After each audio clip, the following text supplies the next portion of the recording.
Hello and good day, Welcome to the Super Good Camping Podcast. My name is Pamela. I'm Tim. And we are from supergoodcamping.com. We're here because we're on a mission to inspire other people to get outside and enjoy camping adventures, such as we have as a family. Today's episode, we wanted to talk about camping in a changing climate, how wildfire risk and weather extremes are changing the way we go camping. So we had a couple of stories, just a couple of parks that have been impacted by climate events.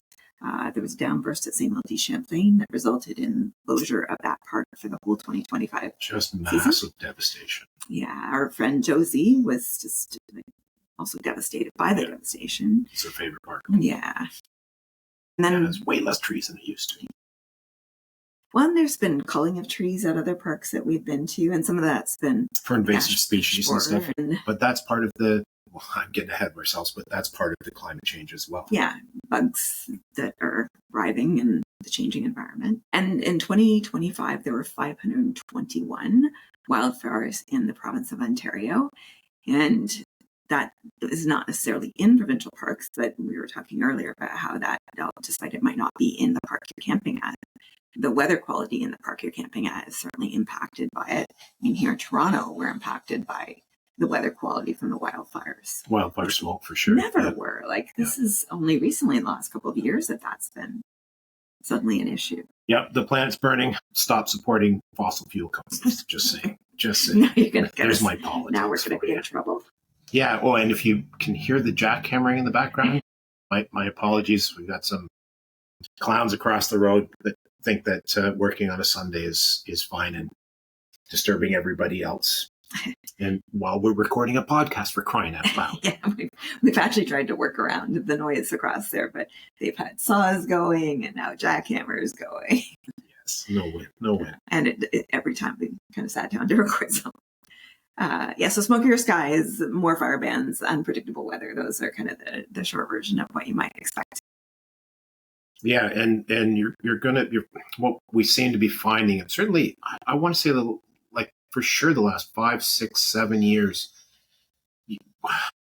everything is just more intense weather-wise, right? Like we're hearing more and more about these downbursts and microbursts and stuff where, it's not a tornado or anything like that, but it has that kind of very localized, limited sort of devastation. If you ever get the opportunity to take a look at some of the pictures that Josie actually took a bunch of Saint Champlain, and it's flat, man. I know that we often get it's seemingly heavier rains, just torrential downpours that like in a blink of an eye, and your poof, you've got 50 millimeters, 75 millimeters of rain in literally a handful of hours, and so flooding. Flash floods, we can get, if you're in a tent when that's happening and water's all flooding through your campsite, you can expect you're going to be wet. You'll be looking for a dryer in the morning, or if you're in a campground, if you're, in the backwoods, well, here's hoping the sun comes out tomorrow and you can hang some wind to dry stuff up. So longer, more severe fire seasons, more bans, more closures. And I think we've certainly seen that too with more fire bans. We weren't sure when we went to even Georgian Bay whether we were going to have a fire ban. Yes, and I've gotten way better at figuring out how to look up fire bans. So you go to the Ontario Parks. If you're in Ontario, go to the Ontario Parks website for that specific park. They will have whether there's a fire ban in effect, but also local municipalities. So I ended up looking. I'm pretty sure it was Georgian Bay was actually the municipality that I looked up to see what their take on it is, because municipalities and Ontario Parks might not have the same, it's a slightly different location, whatever, right? Yeah, fire regulations might vary. Might vary. Ontario, the province of Ontario has different regulations than a lot of the municipalities do. So they have a different, the scale's the same, and they don't necessarily apply it the same. Well, this past summer, we had such a dry summer. So the forest then is drier. There's less water to put out forest fires if there is a forest fire. less water access, less water for you to drink. So you have to be careful to make sure that you're filtering water if you're drinking from a lake or a stream. Yep. And so things that also happen are if you have a fire, right? And it doesn't, you're not in a fire ban location. It doesn't necessarily mean that you're safe to have that fire. And we've seen enough people not practicing good fire hygiene. We've got, so I now have a collapsible bucket that I immediately fill with and put beside before I even light the fire so that it's already there, fill with water. But there's, because we're not getting enough rain or as much rain, root systems are quite dry. And so you get sort of, peat moss and that sort of jazz between the roots. So if you have a fire, it can very easily light all that. I know it sounds like weird that dirt catches fire, but it does. It's peat, it's loamy. And it can burn in the root system for ages. You may think you have put the fire out, but come back and find that an island's been burnt to the ground to just stone because there wasn't enough water in the root system to keep it from catching fire. Douse that, make it close her down, fire baby. soup. And and outside of that, there's changing biodiversity because of the change in the climate. So different animal activity, worsening bugs. So black flies, ticks, mosquitoes, they like the warmer temperatures. The mosquitoes like those, like when you do get that downfall and the water can't drain away, you've got more standing water. And then different seasons for plants to grow or bloom or not grow. Well, but you mentioned black flies. So we went on a paddling course in the spring. There were black flies and mosquitoes despite the cold temperatures. And we went again just back here in September and into early October, second round of black flies. I, in my entire life, don't ever remember 2 rounds of black flies in the year, just in the spring. And the first round's bad enough. Yeah, the one. Yeah. And then on top of that, so the park itself might be undergoing some infrastructure challenges just because of the heavy rains or wind or whatever is coming your way. So you might have washouts on the roads. You might have the facilities are damaged. So just also be aware of that you might not be able to access where you want to go because your road is washed out or the park something's been damaged because of the wind or the rain. Yeah, I think probably what it all sort of heads towards is being adaptable, being flexible with your planning. Don't just go with one plan. I mean, I never do, but I'm also a bit of a whack job. We love you for that, though. Yeah, plan the crap out of it. Make sure you've got alternate availabilities for, if you're going somewhere where you're 6 hours away from where you are now, you can read all you want. It may not quite sink in what you're about to be dealing with because it's so different from where you are, in a weather way. Yeah, here in Toronto, if you're driving 3 or 4 hours north, the weather could be entirely different from what we're getting. Monitor conditions. So the Park Canada does have an app. So if it's a national park, you can use Parks Canada app.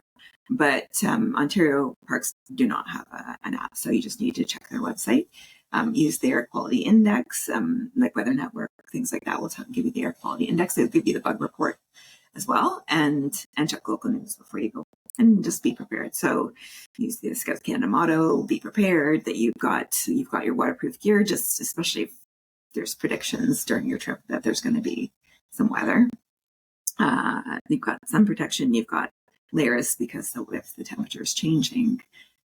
You also, as far as your gear, want to make sure that your gear will hold up to heavy rains or wind if need be.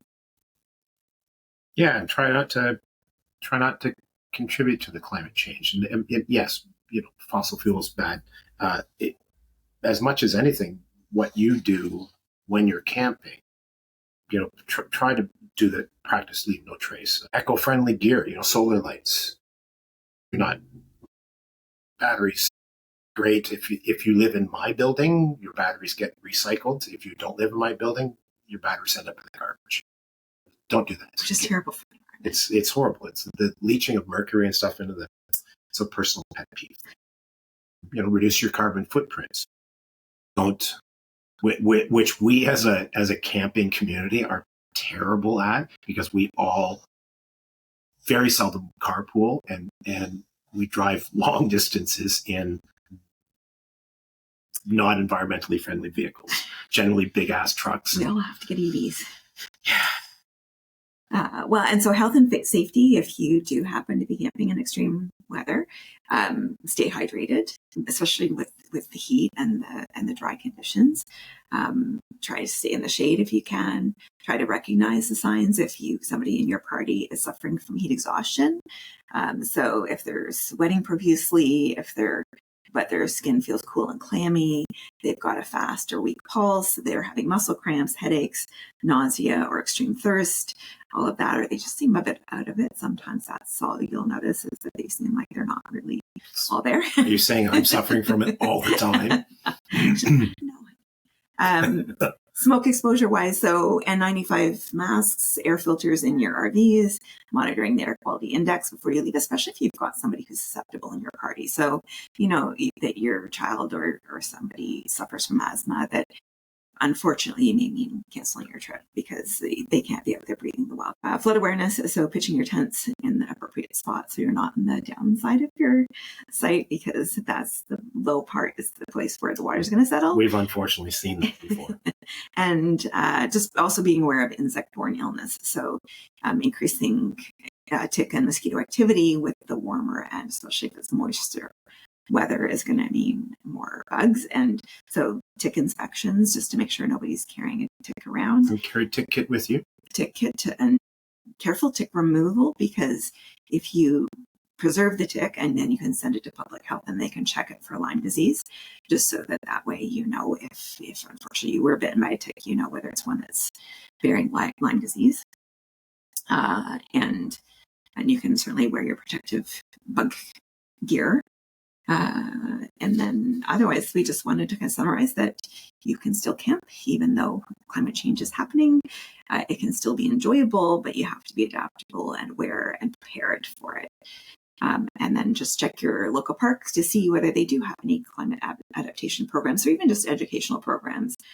It would be great to take your kids to an educational program about how climate change might affect camping, or things that we can do to mitigate climate change. And that's it for me. How about you? Which is me as well. That's it for us for today. Thank you so much for listening. Please do tune in again soon, and you can reach out to us on all of the social media. We are everywhere, and we would love to hear from you. And if you want to email us, we are at hi@supergoodcamping.com. That's hi@supergoodcamping.com. And we will talk to you again soon. Bye. Bye.